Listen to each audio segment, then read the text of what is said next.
On a eu cette idée de se dire en fait ce serait quand même vraiment super de réussir à produire de l'énergie renouvelable avec ces aérostats.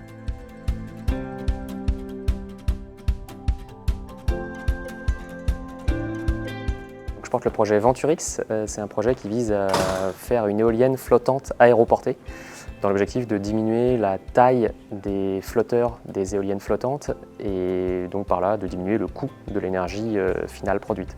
Je viens du domaine de l'industrie des aérostats, donc des ballons captifs, qui sont des genres de dirigeables retenus au sol par un câble. Et donc je viens de cette industrie-là et avec d'anciens collègues de différentes sociétés, on a eu cette idée de se dire en fait ce serait quand même vraiment super de réussir à produire de l'énergie renouvelable avec ces aérostats. Et donc on s'est demandé si on ne pouvait pas mettre une éolienne dans un aérostat.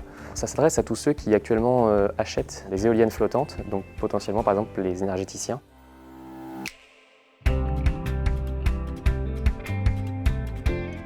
Venturix, c'est avant tout un projet à impact. Moi, j'ai deux passions dans la vie, en gros, c'est les aérostats et décarboner. Donc, je veux vraiment participer à décarboner le monde, c'est pour ça que je me lève le matin. Et le Venturix permet de faire ça, non seulement parce qu'effectivement, il y a l'objet du projet en lui-même qui est de produire des énergies marines renouvelables à moindre coût, et donc dans les rendre compétitives face aux énergies fossiles, mais aussi parce qu'on va réduire la taille des flotteurs, et donc ça, c'est beaucoup d'acier en moins.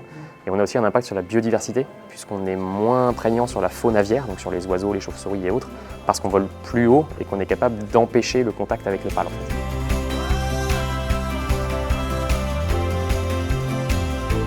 C'est 250 kg de R&D, donc c'est pas la société qui les touche, mais c'est la R&D qui va être faite, en l'occurrence pour ce projet-là, par l'Ifremer et l'Enstar à Brest.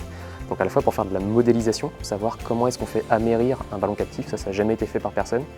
Et ensuite sur cette modélisation, faire des essais en bassin pour valider ces modélisations et voir ce qui se passe sur une maquette quand on met de la houle sous un ballon captif, quoi.